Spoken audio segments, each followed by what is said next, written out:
అందరికీ నమస్కారం. Epic story లైన్స్కు స్వాగతం. శ్రీ గురు చరిత్రలోని అధ్యాయం 26. శ్రీ గణేశాయ నమః. శ్రీ సరస్వత్యై నమః. శ్రీ గురుభ్యో నమః.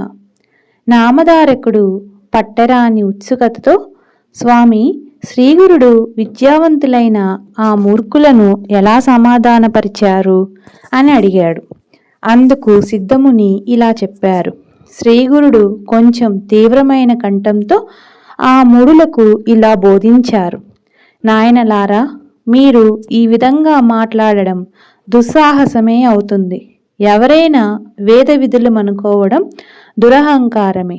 వేదాల లక్ష్యం పరమార్థమే కాని ధనము, కీర్తి, అహంకారము కావు. సమదర్శనమే పండిత లక్షణం. నిజానికి వేదాలను సంపూర్ణంగా తెలుసుకున్నవారు ఎవరూ లేరు. వేదము ఆద్యంతరహితము, అపారము. దానిని పూర్తిగా తెలుసుకొనడం బ్రహ్మదేవునికే సాధ్యపడలేదు. పూర్వం భరద్వాజ మహర్షి వేదాన్ని సంపూర్ణంగా అధ్యయనం చేయదలచి బ్రహ్మచర్యం అవలంబించి బ్రహ్మదేవుని వరంతో 3 సార్లు దీర్ఘాయువు పొందాడు. 4 యుగాలు 5,000 సార్లు పునరావృతమైతే బ్రహ్మకు ఒక పగలు. అటువంటిది పూర్వం భరద్వాజ మహర్షి బ్రహ్మచర్యంతో 3 బ్రహ్మ దివసాలు గురువు వద్ద వేదం నేర్వడానికి చాలక తపస్సు చేస్తే బ్రహ్మ సాక్షాత్కరించి, వేదం పూర్తిగా నాకే తెలియదు, నీకు వేదరాశిని చూపుతాను చూడు అని చెప్పి కోటి సూర్యుల కాంతితో వెలిగిపోతున్న మేరు పర్వతాల వంటి అపారమైన వేదరాశులను చూపాడు. భరద్వాజుడది చూచి భయపడి, అయ్యో, నేనింతకాలం పఠించిన వేదమంతా కలిసి ఇందులో ఒక్క పిడికిడైనా లేదే. వేదమంతా అధ్యయనం చేయడం ఎన్ని కల్పాలకైనా సాధ్యమవుతుందా అని తలచి, నాకు అవసరమైనది మీరే నిర్ణయించి ప్రసాదించండి అన్నాడు. అప్పుడు బ్రహ్మ అనంతమైన ఆ వేదరాశి నుండి 3 పిడికిళ్ళు తీసి అతనికి ప్రసాదించి, ఇదంతా అధ్యయనం చేసే వరకు నీవు జీవింతువు కాక అని వరమిచ్చాడు. కానీ ఆ 3 పిడికిళ్ళ వేదము అధ్యయనం చేయడమే అతనికి ఇంతవరకు పూర్తి కాలేదు.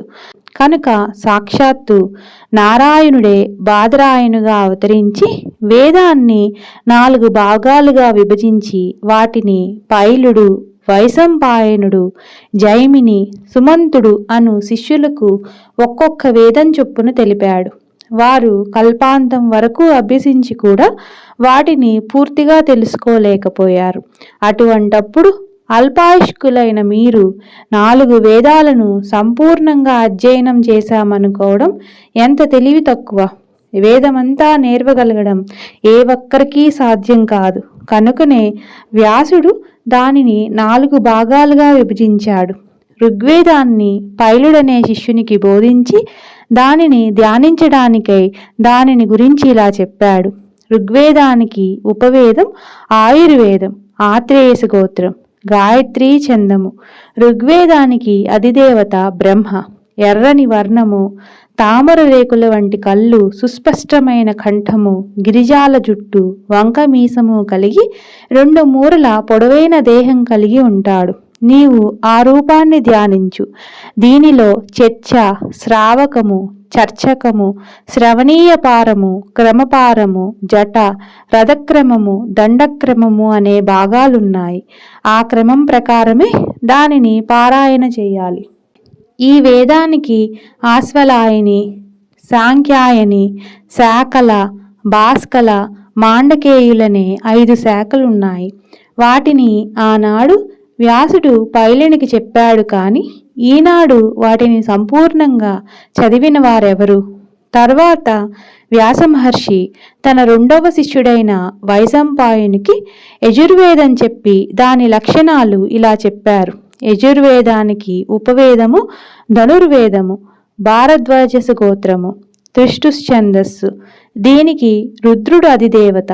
సన్నగా ఉండి చేతిలో కపాలం ధరించి సుమారు 5 మూరలు పొడవున్న తామ్రవర్ణ శరీరం కలిగి ఉంటాడు. దీనికి గల 85 శాఖలలో ఇప్పుడు 18 మాత్రమే మిగిలి ఉన్నాయి. యజుర్వేదము యజ్ఞ విధానాన్ని విశేషించి వివరిస్తుంది. మంత్ర బ్రాహ్మణ సంహిత అనేది దీనికి మూలము. ప్రతిపదము, అనుపదము, ఛందస్సు, భాష, ధర్మము, మీమాంస, న్యాయము, తర్కము అనే 8 దీనికి ఉపాంగాలు.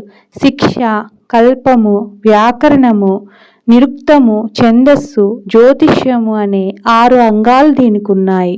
ఇంత విస్తారమైన ఈ యజుర్వేదాన్ని వైశంపాయనికి వివరించి చెప్పి వేదవ్యాసుడు 3వ శిష్యుడైన జైమినికి సామవేదాన్ని ఇలా వివరించాడు. దీనికి ఉపవేదము గంధర్వము, విష్ణువు అధిదేవత, జగతీ ఛందస్సు, కాశ్యపశ గోత్రము. దీని ధ్యేయమూర్తి మెడలో పూలదండ, మొలకు తెల్లని వస్త్రము, చర్మము, దండము ధరించి 6 మూరల పొడవు కలిగి ఉంటాడు. ఆయన శరీర ఛాయ తెలుపు. శమము, దమము మొదలైన దైవీ సంపద కలవాడు. సామవేదానికి 1000 శాఖలున్నాయి. ఇట్టి సామవేదాన్ని పూర్తిగా పఠించిన వారెవ్వరూ లేరు. వ్యాస మహర్షి సుమంతుడనే శిష్యునికి అథర్వణ వేదం చెప్పి దీనికి అస్త్రరూపం ఉపవేదము, గోత్రము బైజానకము, ఇంద్రుడు అధిదేవత, త్రిష్టుశ్చందస్సు, అథర్వణ వేదపురుషుడు తీక్షమైన ఆకారము, నల్లని వర్ణము గల కామరూపుడు, ఏకపత్ని వ్రతుడు, 7 మూరల పొడవు. ఆ వేదానికి 9 శాఖలు, 5 కల్పాలు ఉన్నాయి. పూర్వం అన్ని వేదాలను సాంగోపాంగంగా నేర్వగల యోగ్యత గల వర్ణాశ్రమాచార నిరతులెందరో భరతభూమిలో ఉండేవారు. కనుకనే వేదాలన్నీ నిలవగలిగాయి. ఈ కలియుగంలో బ్రాహ్మణులు కర్మభ్రష్టులవుతున్నారు కనుక ఈ మంత్రాలలో శక్తి లోపిస్తున్నది. పూర్వపు బ్రాహ్మణులలో దేవత్వము, మహత్తు ఉండేవి. అందుకే వారిని భూసురులు అనేవారు. రాజు కూడా వారిని సేవించేవాడు. వారు ఎంత ధనమిస్తానన్నా లెక్క చేయక భోగాల పట్ల నిర్లిప్తులుగా ఉండేవారు. వేదాధ్యయన బలం వలన త్రిమూర్తులు కూడా వారికి అధీనులై ఉండేవారు. ఇంద్రాది దేవతలు కూడా వారిని సేవిస్తుండేవారు. మాట మాత్రం చేత గడ్డి పరకను మేరు పర్వతంగాను, మేరు పర్వతాన్ని గడ్డి పరకగాను మార్చివేయగలిగి ఉండేవారు. జగత్తంతా దేవతలకు అధీనము. దేవతలందరూ మంత్రాధీనులు. మంత్రాలన్నీ బ్రాహ్మణుల అధీనంలో ఉండేవి. వారిని విష్ణువు కూడా పూజించేవాడు. కానీ ఈ కలియుగంలో బ్రాహ్మణులు ధనాశతో హీనులకు లొంగి మ్లేచ్చుల ఎదుట కూడా వేదం చదువుతున్నారు. అట్టి వారి ముఖమైనా చూడకూడదు. అటువంటప్పుడు మీరు వేదవేత్తలమని విర్రవీగుతూ ద్విజులందరినీ ఈ విధంగా అవమానించడం వలన నీకు ఒరిగేదేమిటి? మీకు ఇట్టి దుస్సంకల్పాన్ని ప్రేరేపించినదెవరు? మిమ్మల్ని మీరు పొగుడుకొని జయపత్రాలు పోగు చేసుకొనడమే కాక త్రివిక్రముని కూడా జయపత్రికను ఇవ్వమంటున్నారే. ఇలాంటి దురహంకారంతో లేనిపోని కష్టాలను కొని తెచ్చుకోవద్దు. ఇకనైనా మా మాట విని మీరు వెళ్ళండి అన్నారు. కానీ ఆ మూర్ఖులు తమ పట్టుదల వదలక వాదమైనా చేయమని, లేకపోతే జయపత్రికనైనా ఇవ్వమని కోరారు. శ్రీ దత్తాయ గురువే నమః. శ్రీ శ్రీపాద శ్రీ వల్లభాయ నమః. శ్రీ నరసింహ సరస్వతియే నమః. తరువాత ఏం జరిగిందో తదుపరి అధ్యాయంలో చెప్పుకుందాం.